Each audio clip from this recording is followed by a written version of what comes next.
नमस्कार, मैं हूं राहुल सिन्हा। सत्ता सम्मेलन में आपका स्वागत है। ब्राह्मण शंख बजाएगा, किसको कुर्सी दिलाएगा? जी हां, बहुत महत्वपूर्ण सवाल इसलिए उत्तर प्रदेश की नजर से क्योंकि यहां 12% ब्राह्मण हर पार्टी के लिए बहुत ज्यादा महत्वपूर्ण है। समाजवादी पार्टी के एक विधायक ने कुछ ऐसी आपत्तिजनक टिप्पणी की जिसका फायदा बाकी पार्टियां देखती नजर आती हैं, लेकिन इस सब के बीच में योगी आदित्यनाथ की सरकार पर भी ब्राह्मण विरोधी होने का विपक्ष आरोप लगाता है।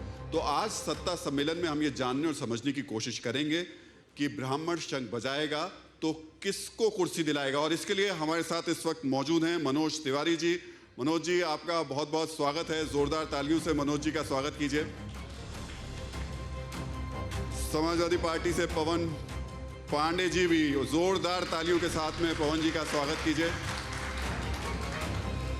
और कांग्रेस के वरिष्ठ नेता प्रमोद तिवारी जी भी हम लोगों के साथ होंगे। देखिए, ब्राह्मण हैं तो तमाम ब्राह्मण चेहरे हमारे साथ होंगे, प्लीज। तो सवाल सबसे पहले तो मैं आपसे यही समझना चाहता हूं मनोज जी की ब्राह्मणी क्यों इस बार? नहीं, क्या पूछा आपने? ब्राह्मणी क्यों इस बार, क्यों छाए हुए हैं ब्राह्मण इस बार?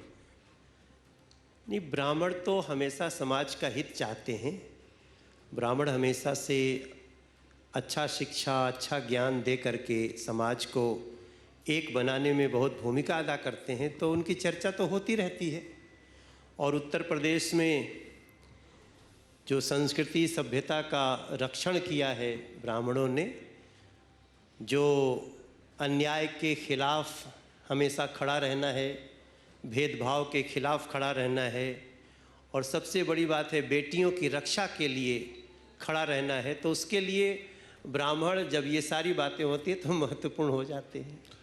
मनोज जी के लिए, उनकी पार्टी के लिए महत्वपूर्ण तो समझ में आता है, समाजवादी पार्टी के लिए अचानक कैसे महत्वपूर्ण हो गए? परशुराम जी की मूर्तियां जगह जगह लगनी शुरू हो गई। सबसे पहले तो मैं आपको धन्यवाद देना चाहता हूं कि आपने मुझको अपनी बात रखने का अवसर दिया।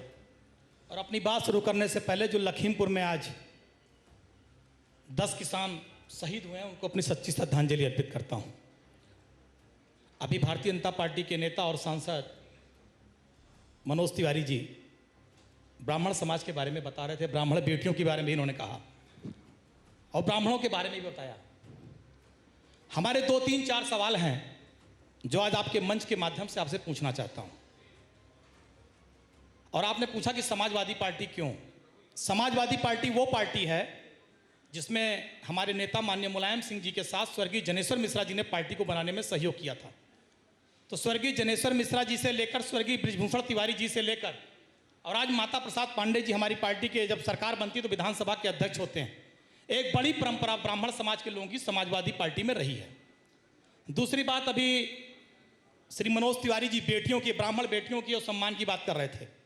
हमारा सवाल है कि कानपुर की वो खुशी दुबे जो 3 दिन की सुहागन, चौथे दिन की विधवा और 5वें दिन जेल, 1.5 साल होने जा रहा है, वो आज भी जेल काट रही है। हमारा सवाल है कि खुशी दुबे का आखिर अपराध क्या है? किस अपराध में खुशी दुबे आज जेल काट रही है? दूसरा सवाल, भगवान परशुराम की जयंती का अवकाश समाजवादी पार्टी की सरकार रहते हुए आदरणीय मुलायम सिंह यादव जी ने, अखिलेश जी ने घोषित किया था। जी, योगी आदित्यनाथ जी मुख्यमंत्री बनते हैं और मुख्यमंत्री बनने के बाद उन्होंने भगवान परशुराम की जयंती का जो अवकाश था निरस्त किया। ये उत्तर प्रदेश, हिंदुस्तान विविध कलाओं धर्मों को मानने वाला देश है। बहुत से हमारे देवी देवता ऐसे हैं जिनकी जन्म के अवसर पर अवकाश आज भी उत्तर प्रदेश और पूरे देश में मनाया जाता है। हमें इस पे कोई आपत्ति नहीं है। और देवी देवताओं का भी जन्मदिन मनाया जाए, उनका कार्यक्रम मनाया जाए, त्यौहार मनाया जाए। हमारे अयोध्या में रामनवमी भी मनाई जाती है, हनुमान जयंती भी मनाई जाती है, भगवान श्री कृष्ण की जन्माष्टमी भी मनाई जाती है। हमें उस पर कोई आपत्ति नहीं, हम उसका स्वागत करते हैं और मनाते भी हैं। लेकिन भगवान परशुराम की जयंती का अवकाश योगी सरकार ने क्यों निरस्त किया, ये हम आपसे जानना चाहते हैं। दूसरी चीज, योगी आदित्यनाथ जी ने एक बात और कही थी कि हम महापुरुषों की जयंती का अवकाश निरस्त कर रहे हैं। आप अगर महापुरुषों की जयंती का अवकाश निरस्त कर रहे थे तो मेरा सवाल है भारतीय जनता पार्टी से कि भगवान परशुराम जो भगवान विष्णु के 6वें अवतार हैं, वो भगवान है या महापुरुष हैं? इसका जवाब भी भारतीय जनता पार्टी को देना चाहिए। चलिए, सवालों के जवाब लेंगे मनोज जी से, लेकिन प्रमोद तिवारी जी भी हमारे साथ इस वक्त जुड़ चुके हैं। प्रमोद जी, मैं पहला सवाल हर किसी से यही जानने समझने की कोशिश कर रहा हूं कि ऐसा क्यों है कि हर किसी के लिए ब्राह्मण बहुत महत्वपूर्ण हो गए?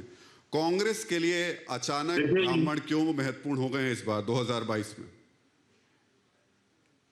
देखिए, भारतीय जनता पार्टी को 4, 5, 6 महीने जब चुनाव बन गए तो शायद ब्राह्मणों की याद आ रही, परंतु सवाल सीधा से ये है कि अब इनके सामने समस्या ये जो भाई मनोज जी भी आए हैं, इनके बिहार और हमारे उत्तर प्रदेश में जो बहती हुई 5-6 हजार लाशें गंगा में मिली है, जो फेंकी गई हैं पुल के ऊपर से, कोरोना की बदनामी की कहानी कही, एरिया रगड़ कर मरते थे लाखों लोग, बदनामी की कहानी कर रही हैं। 104 रुपए का पेट्रोल बिक रहा है, वो इन महंगाई का जिक्र कर रहा है। जो सिलेंडर 200-300 रुपए वाला 300 का था, 1000 के आसपास पहुंच गया है। अड़ी सोमवार से शुक्रवार शाम 6 बजे सिर्फ TV9 भारतवर्ष पर।